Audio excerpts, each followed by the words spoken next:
Harris, stop right there. Hands where I can see them. What's the problem? I'm just walking to my car. You match the description of a car theft suspect. Based on what? I'm just carrying a shopping badge. You don't look like you belong around here. What does that mean? It means you're out of place and acting suspicious. That's not illegal. I'm FBI. Here's my badge. Officer Blake Morrison had been with the Phoenix Police Department for 6 years when he made the kind of mistake that doesn't just end a career, it destroys everything you've worked for. He was 29 years old, confident in his abilities and convinced he was good at spotting criminals. One Saturday afternoon in a busy shopping center parking lot, he saw a black man walking to his car and decided, without any real evidence, that he matched the description of a car theft suspect. The man he stopped was Special Agent David Harris, a 14-year FBI veteran with an impeccable record.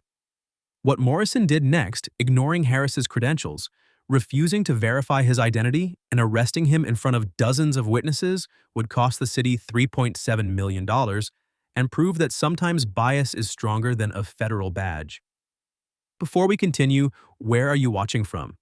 If this is your first time here, please hit that subscribe button. Stories like these need to be shared, and your support helps us bring more truth to light. Desert Ridge Marketplace sits in North Phoenix, a sprawling outdoor shopping center with high-end retail stores, restaurants, and a movie theater. On weekends, the parking lots are packed with families, couples, teenagers hanging out. It's the kind of place where nothing dramatic ever happens. It was 2:30 on a Saturday afternoon in October. The Arizona sun was bright and hot, temperature hovering around 94 degrees, the kind of heat that makes you hurry from air-conditioned store to air-conditioned car. Special Agent David Harris had been with the FBI for 14 years. 14 years working complex cases that most people never hear about. 8 years in the Organized Crime Division, investigating drug trafficking organizations, human smuggling operations, and interstate criminal enterprises. 4 years in white-collar crime, dismantling financial fraud schemes. 2 years in violent crimes before that. He'd coordinated with DEA, ATF, ICE, and local police departments across the Southwest. He testified in federal court more than 20 times. He'd received commendations from 2 different FBI directors. His supervisors called him thorough and reliable. His colleagues called him the guy who never missed a detail. At 39 years old, David Harris was exactly where he'd worked to be trusted with major investigations, respected by everyone who knew his work, and valued as someone who could handle the pressure that came with going after dangerous criminal organizations. That Saturday afternoon, Harris wasn't working a case. He was off duty, dressed in jeans, a polo shirt, and casual sneakers. He'd gone to Desert Ridge to buy a birthday gift for his daughter. She was turning 12 next week and had just walked out of a sporting goods store carrying a shopping bag with a new soccer ball and cleat. His personal vehicle, a dark blue Honda Accord, was parked in the middle of the lot about 50 yards from the store entrance. He'd grabbed his keys from his pocket and was walking toward his car, thinking about his daughter's birthday party when everything changed. He had every right to be there. He'd broken no laws. He was just a father shopping for his kid.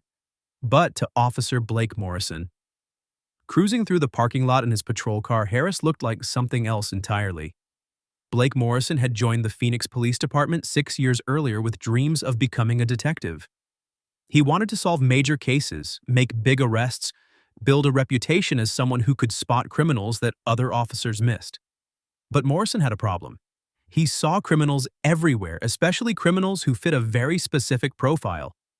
In 6 years, Morrison had generated 14 complaints. 14. That number should have triggered intensive review, reassignment, or termination. But each complaint had been investigated and closed, with recommendations for additional training. Morrison attended every workshop, signed every form, and went right back to the same behavior. 10 of the 14 complaints involved stops of black men in situations where there was minimal or no probable cause. A black teenager walking through a parking lot. Morrison detained him for 30 minutes, claiming he matched a robbery suspect. He didn't. A black businessman leaving a bank. Morrison questioned whether he had permission to be there and demanded to see his withdrawal receipt. A black jogger in a residential neighborhood. Morrison followed him for 3 blocks before pulling him over to verify he lived in the area. The pattern was clear. Morrison profiled. He made assumptions. And he escalated situations unnecessarily. His supervisors had noted in evaluations that he was proactive but sometimes overzealous, and that he should work on distinguishing between suspicious behavior and normal activity. But those notes never translated into consequences. Morrison remained on patrol, armed with authority and apparently incapable of recognizing his own bias. That afternoon, Morrison was cruising through Desert Ridge, scanning the crowds, looking for anything that might be worth investigating. That's when he saw David Harris, a black man, walking through a parking lot alone, carrying a bag, moving with purpose toward a car. Morrison's mind filled in the rest. Recent uptick in car thefts in the area. This guy fit the profile, walking quickly like he didn't want to be noticed. Had to be up to something. None of it was true, but Morrison believed it anyway. He made a U-turn, drove up behind Harris's parked Honda, and stepped out of his patrol car. Do you think officers should face discipline for stops based on racial profiling before they escalate to arrests? Drop your answer below. Harris heard the car pull up behind him and turned. He saw the police cruiser, the officer stepping out, hand near his belt. Harris's stomach sank. He'd been through this before, not often, but enough times to recognize the look, the assumption, the suspicion that had nothing to do with behavior and everything to do with skin color. Stop right there. Hands where I can see them. Harris stopped, confused. Whoa, whoa, what's the problem? I'm just walking. Keep your hands up. Turn around. Harris raised his hand slightly. Seriously, officer, what's going on? Morrison stepped closer, his posture aggressive. We got a report of a car theft suspect matching your description. Keep your hands where I can see them. Harris felt the familiar mixture of frustration and disbelief. You got the wrong guy. I'm off duty. Look, FBI Special Agent Harris. Harris carefully moved his hand toward his back pocket where he kept his credentials when he was off duty. The black leather case with his badge and ID card. Morrison's hand moved to his weapon. Don't reach. I'm reaching for my credentials, my badge. I'm FBI. Keep your hands where I can see them. Harris stopped, his hand halfway to his pocket. Officer, I'm a federal agent. My credentials are in my back pocket. I'm going to slowly pull them out so you can verify who I am. I said, don't move. Then how do I show you my badge? This is where the psychology of the stop reveals itself. Officer Morrison had already decided what he was looking at. In his mind, he'd spotted a car thief, someone trying to talk his way out of trouble, and the claim of being FBI, classic deflection. Criminals posed as law enforcement all the time. Morrison had heard about it in training, so when Harris said he was FBI, Morrison didn't hear truth. He heard a lie. A sophisticated lie, but a lie nonetheless. Anyone can buy a badge online. Turn around and put your hands behind your back. Harris stared at him in disbelief. This is a real federal badge. Call it in. Verify it. Don't make this worse. I'll decide what gets verified. You're under arrest. Harris closed his eyes briefly, taking a slow breath. He knew what was about to happen. He could refuse and risk escalation, or he could comply and let this catastrophic mistake play out. Officer Morrison. Harris read the nameplate, his voice dropping to something cold and controlled. I am Special Agent David Harris, FBI. I work out of the Phoenix field office. I've been with the Bureau for 14 years. I came here to buy a birthday present for my daughter, and you are about to arrest me based on nothing but racial profiling. Morrison pulled out his handcuffs. Turn around. If you handcuff me, you're going to be on the news tomorrow. You're going to be named in a federal lawsuit and you're going to lose your job. Last warning, turn around. Harris turned slowly. I'm complying under protest, but everyone watching needs to know I'm FBI. This is wrongful arrest. And this officer refused to verify my credentials. People had stopped to watch. Phones came out. Someone started recording. A woman called out, Is that really necessary? Morrison ignored them all. He pulled Harris's arms behind his back and snapped the handcuffs on tight. Should officers be required to verify law enforcement credentials before making arrest? Let me know what you think. Harris stood in the parking lot, handcuffed, his shopping bag on the ground next to his car, his keys confiscated. Dozens of people were watching. Several were recording. Officer, Harris said, his voice steady but loud enough for the crowd to hear. My FBI credentials are in my back right pocket. Pull them out, look at them, verify them. You have about 30 seconds before this becomes a national news story. Morrison reached into Harris's pocket and pulled out the black leather case. He opened it.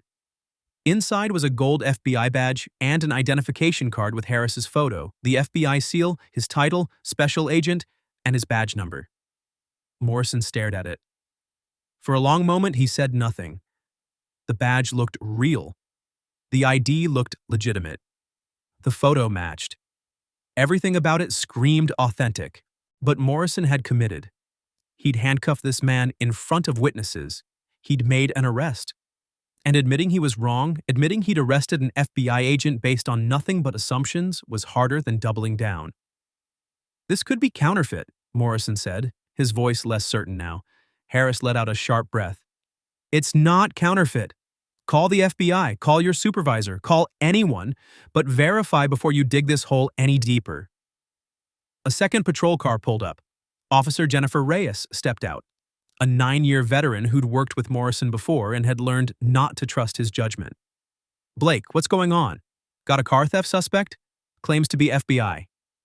Reyes walked over and looked at the credentials still in Morrison's hand. She examined them carefully. Her eyes widened. "Blake, these are real." "How do you know?" "I've seen FBI credentials before. I worked with their task force for 6 months. This is legitimate." She looked at Harris, still handcuffed. "Sir, are you actually a federal agent?" "Yes," Harris said, his voice tight. "Special Agent David Harris, Organized Crime Division." "Phoenix Field Office." "My badge number is on that ID card. You can verify with one phone call." Reyes turned to Morrison, her voice dropping to an urgent whisper. "Blake, uncuff him right now. You just arrested a federal agent." The call said, "I don't care what the call said. Did you verify before you cuffed him?" Morrison didn't answer. "Blake, did you verify? I was in the process." "That's a no. Uncuff him now." Morrison hesitated. The crowd was getting larger, more phones recording. He could hear people murmuring. This was not going the way he'd expected. Reyes didn't wait for him to decide. She stepped forward. "Agent Harris, I'm Officer Reyes. I'm going to remove the handcuffs. I apologize for this." "Appreciate it," Harris said quietly. Reyes unlocked the cuffs. Harris rubbed his wrist, red marks visible where the metal had been too tight. He picked up his shopping bag from the ground and turned to face Morrison. "Officer Morrison, I want your badge number, your supervisor's name, and the incident number for this stop. I'll be filing a formal complaint with your department and a lawsuit against you personally." Morrison's face had gone pale. "I was responding to a call. You were profiling. There's a difference. I was walking to my car with a shopping bag. That's not probable cause. That's not reasonable suspicion. That's bias." A supervisor arrived within minutes. Sergeant Angela Torres, a 17-year veteran who'd seen plenty of officer mistakes, but nothing quite this bad. Someone explained what happened. Reyes briefed her quickly, her voice tense. Torres listened, her expression darkening with each detail. Then she turned to Harris. "Agent Harris, on behalf of the Phoenix Police Department, I apologize. This should never have happened." Harris nodded but didn't speak. His focus was on Morrison, who was beginning to understand the full weight of what he'd done. Torres turned to Morrison. "Give me your badge and weapon. You're on administrative leave. Effective immediately." "Sarge," I thought. "You thought wrong. You arrested a federal agent based on nothing. Badge, weapon." Now Morrison handed them over, his hands shaking.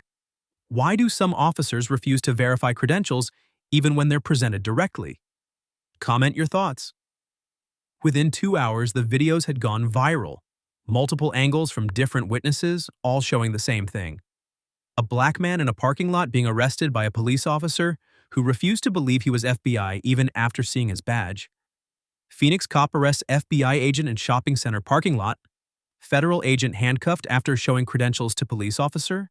$3.7 million lawsuit filed after wrongful arrest of FBI agent. The story dominated local news by evening and national news by the next morning. The FBI issued a formal statement condemning the arrest and demanding a full investigation. The video showed everything. Morrison's aggressive approach, Harris identifying himself as FBI, Harris showing his credentials, Morrison calling them fake and arresting him. Anyway, civil rights attorneys contacted Harris within hours. This wasn't just about an unlawful arrest. This was about the systematic assumption that black people are criminals until proven otherwise. It was about an officer who generated 14 complaints in 6 years and was still on patrol. It was about a department that failed to stop him before he arrested a federal agent. The lawsuit named Officer Blake Morrison, Sergeant Torres for supervisory failure, and the Phoenix Police Department. The allegations were extensive: unlawful arrest without probable cause, false imprisonment, violation of federal civil rights, racial profiling and discrimination, failure to verify credentials despite multiple requests, intentional infliction of emotional distress, failure to train and supervise officers with documented patterns of profiling. The city's attorneys reviewed the case and reached a swift conclusion: indefensible. The body camera footage and civilian videos showed everything. Morrison had no probable cause. Harris had identified himself repeatedly.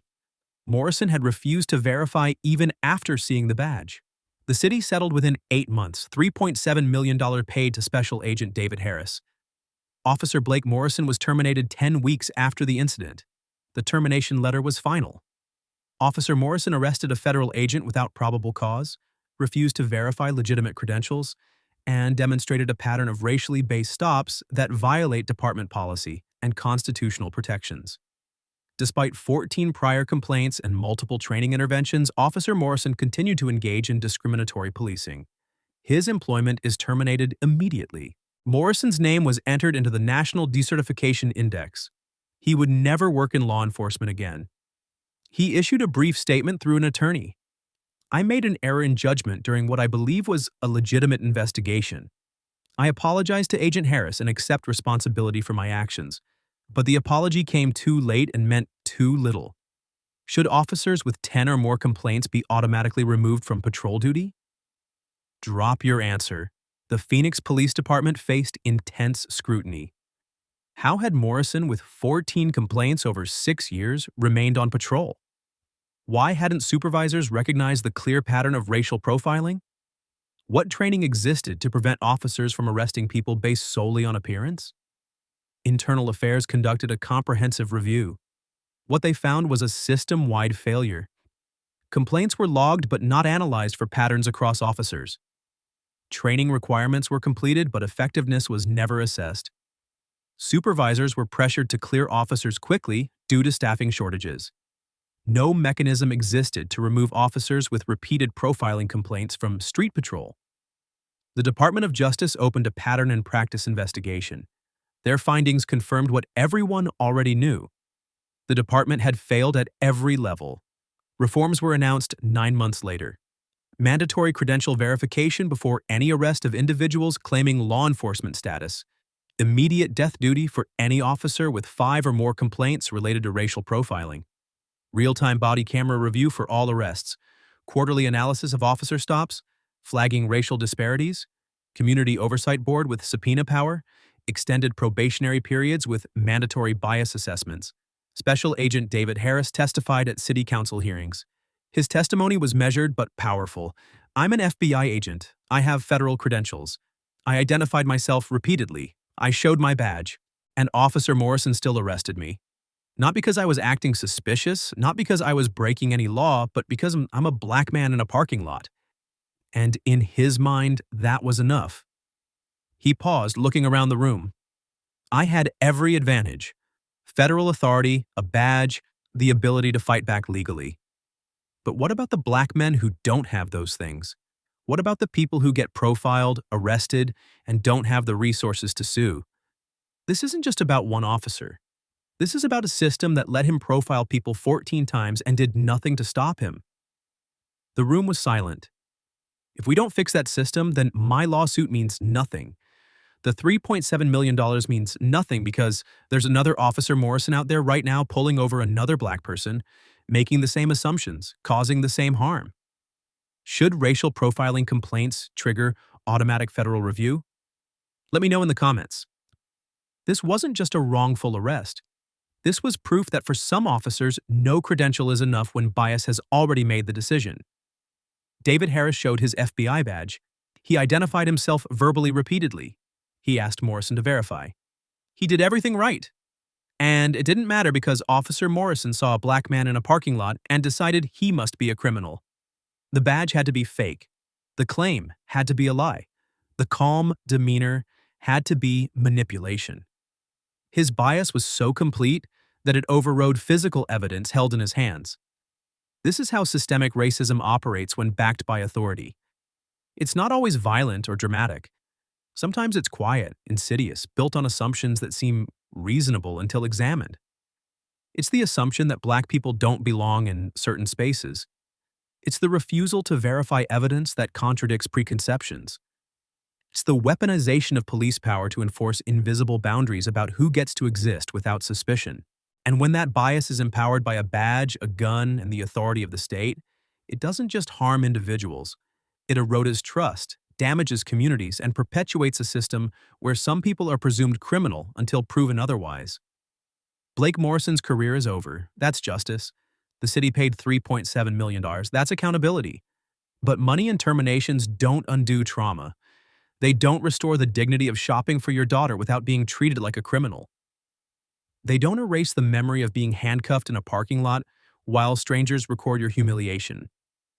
The real question is, what changes now? DOS finally remove officers after 5 complaints instead of 14? Do they finally teach that verification comes before arrest? Do they finally accept that profiling isn't law enforcement, it's discrimination with a badge? Because if we don't fix the system that kept Blake Morrison on patrol for 6 years despite 14 complaints, if we don't address the culture that taught him black people are suspicious by default, then we're just waiting for the next officer, the next victim, the next settlement. Comment if you believe this should be federal law. Any officer who arrests someone after refusing to verify law enforcement credentials loses certification permanently. No exceptions. And if you think these stories matter, if you believe accountability requires awareness and change requires pressure, then hit that subscribe button because we're not stopping. We're going to keep exposing these patterns. We're going to keep demanding better. We're going to keep fighting for the FBI agents, the shoppers, the ordinary people who deserve to exist without being presumed criminal. This isn't just about one officer or one agent. It's about all of us and the world we're willing to accept.